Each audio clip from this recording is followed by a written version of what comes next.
Good morning. It's May 9th. Just woke up, freezing our tails off, and had to turn on all the heaters. We got a space heater here in the bedroom. We got the fireplace, and we turned up the furnace to get the chill off. Why so cold? Well, Mother Nature decided to throw a curveball at us. Yeah, it snowed. Oh, there you go. Here's our property. Mowed it twice already. All white. Snowy. Been an adventure to get here. Wait till you hear about it. Yeah, Mother Nature is cruel. So, we've been here on our home base for 7-8 days. And we've mowed the grass twice. And because of the social distancing, not many people have come up. We've seen a couple of our neighbors, wave to them at a distance. But that's now. How did we get here? Well, we left Jefferson, Texas on the 18th of April. We decided to make a mad dash to Austin, Pennsylvania. And the reason we went there is because our son had his camper up there and he was fishing on the weekends with his family. And we thought if we were going to ever see him before June, we needed to see him now. So we went from Jefferson to West Memphis, Arkansas, and stayed in a Cracker Barrel. We did the curbside meal, which, whoop, I better quit tapping the table. I see the camera bouncing. Got a curbside meal, which we did not enjoy at all. Sorry, Cracker Barrel. But we did our diligent duty of ordering a meal to stay in the parking lot. The next day, we drove all the way to Jeffersonville, Ohio, and stayed in a Flying J parking lot. I said, look, there's a Denny's. Let's go do curbside Denny's. They were closed for reconstruction or something. So we decided just to make something ourselves. We found out at that time that the fuse that charges the batteries in the RV was not working.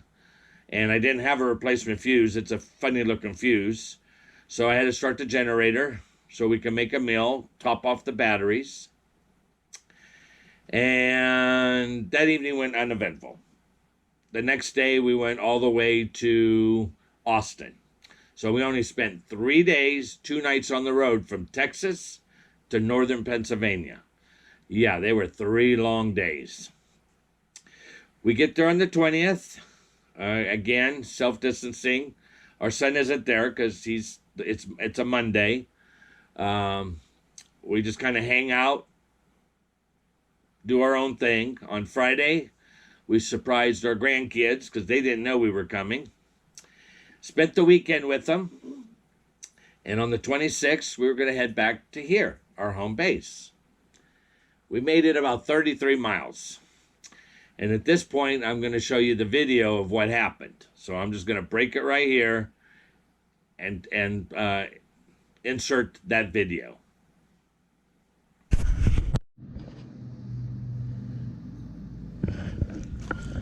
Okay, guys. So we had a bearing failure on the rear driver's side on the trailer. And the axle was barely hanging on. Here's the seal. It got slightly damaged, pulling the rest of the hub off. Here's the bearing cage for the inner bearing. The seal area is slightly damaged. This is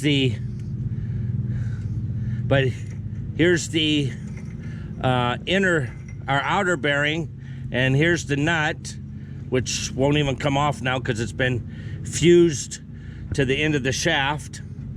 And I'm not sure, but while it was hanging there, and I don't know if you could do it unless you put it on a machine, it looked like it might have bent a little bit.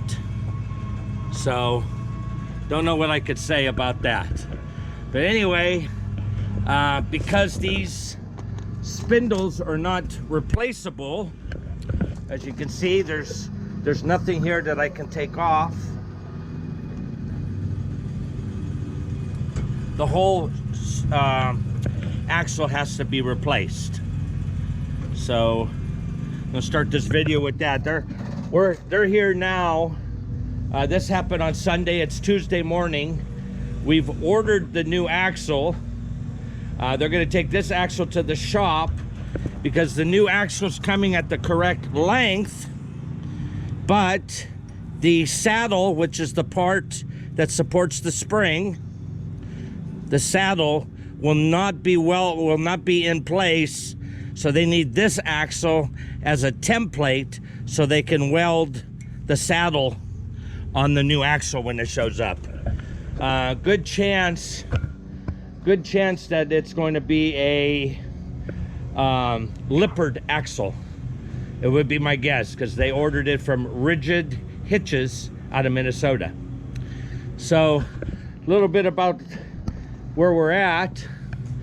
This is one of the cabins that they have here at Rock Hill, which is 3 miles south of Benzonet.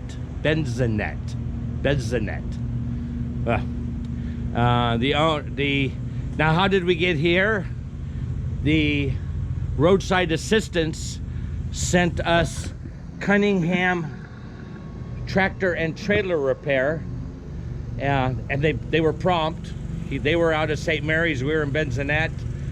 They showed up probably 10 minutes after we returned to the camper where we broke down at. There's no cell phone service up here, so we had to drive 13 miles out of this valley to get cell phone service. Got a hold of roadside assistance. The Cunninghams, I think it's Dennis Cunningham actually, called us and said, hey, I'm sending my guy out, Drew, to meet you at the store in Benzonet, and which he did.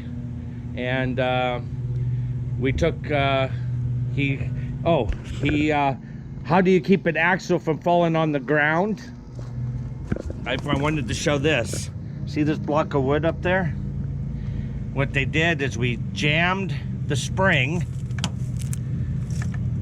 to help hold up this axle, and we actually drove it 3 miles at 15 miles an hour to this campsite. Oh, and I don't think the video is going to show it, but that's an uphill. I had to back it up the hill on 3 tires all the way up here. So anyway, getting back to the owner of this establishment, these cabins, Cunningham, he said we could have use of electricity if we want it.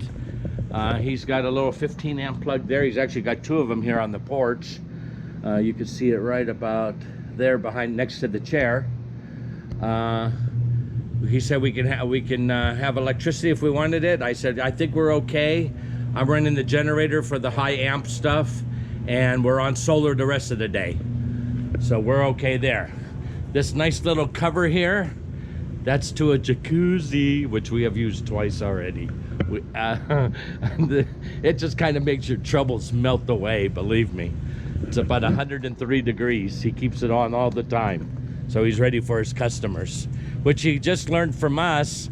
Private campgrounds can now open starting May 1st, and today's the 28th. So he was really happy. He's out there. You could probably hear it in the background. He's out there mowing grass. This particular cabin has spring water, which we filled our tank with so we could take showers and stuff. Again, here's the generator set up. He just brought these blocks up for us. What we're going to do is stabilize the unit a little bit, sitting on this wheel. Well, you can see this tire here. Look, we got the whole weight of the whole camper sitting on this one tire. So we want to get this stabilized a little bit. So okay, there's Oma. Oma, has this been a stressful situation? Nope, not at all. No. still have to fix something. So. Yep. Nope, So, you know, this is our first incident since we went full timing a little over 2 years ago. You know, it could be expected. What have we learned from this? Maybe I should grease the bearings more often. I was told that someplace I read it, I don't remember where, that you had to do it once a year or once every 10 to 12,000 miles. Okay, we did it in May of last year. And I'm thinking now that the damage may have already been done before I greased it. And you know why? We had almost 7,000 miles on it by the time we got it back home. Okay, we'll just carry it. Maybe 6,000. Yeah. Because you got to remember, they drove it from Elkhart, Indiana to Quartzsite, Arizona. I don't know if it was via Laughlin, Nevada or via Fresno, California, whatever. By the time we got it, it probably already had 3,000 miles on it.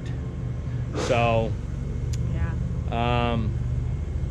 Once we get this all established, automatically every 5,000 miles, I'm going to start carrying a grease gun. Okay. So, yep. No okay, we're gonna get this thing leveled out and on blocks, and then have it ready for these guys to pull the axle. So we'll see you in a little bit. Bye. All right, what you think about that? Yeah, we broke down. So anyway, like I said, we're on our home base. The one axle's been replaced. We're going to replace the other one, so to be matching. Apparently, the Lippert axle is just a hair shorter than the Dexter, and the Lippert is rated 800 pounds more than the Dexter. And with our increased tire size, or increased tire weights, because the Hercules H901's way more, we figured if we're going to do this upgrade, we're going to do it all the way around. So anyway, we're here for a while. Our state park is still closed. It might open next weekend, but our first host job is done. The schedule has already elapsed. So our next scheduled host duty is June 16th. So we're going to be here from May 9th to June 16th at least, unless they don't open the park. Then we'll be here longer. We'll find out.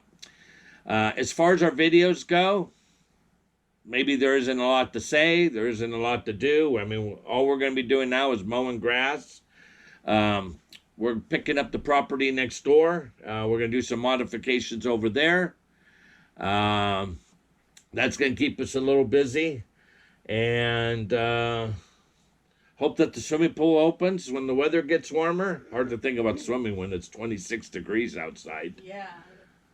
And, Oma don't want to be in the video, yet she's talking in the background. You can put me in, because this winter here in Pennsylvania. Yeah, it is winter. May 9th, it's still winter in Pennsylvania. You could show me and the girls at the end. I think next, yeah, they're all covered up under a blanket. Maybe that's the way I'll end this. So that's all we really got. We're not going to be doing a lot of videos. We're not a weekly video type of channel. We just give you updates to let you know we're still alive, what we've been up to. We don't ever plan to monetize, just to let you know. Even if we had 1,000 subscribers now, we're not going to push that monetize button because we don't want all those commercials in our videos. Our videos don't need that. But I think that's all I have. Don't know when you'll see us again. Maybe when the weather gets warmer, we'll show you some of the upgrades we did around the property. I don't know. You might not be interested in that. But we'll try to stay busy. Until then, that's all we got. All right. You want to see Oma? Want to see what Oma's doing? Oma is all wrapped up with the doggies.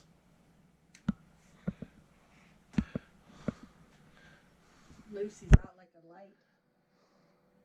Ethel's ready to play. Me, I'm cold. See you next time.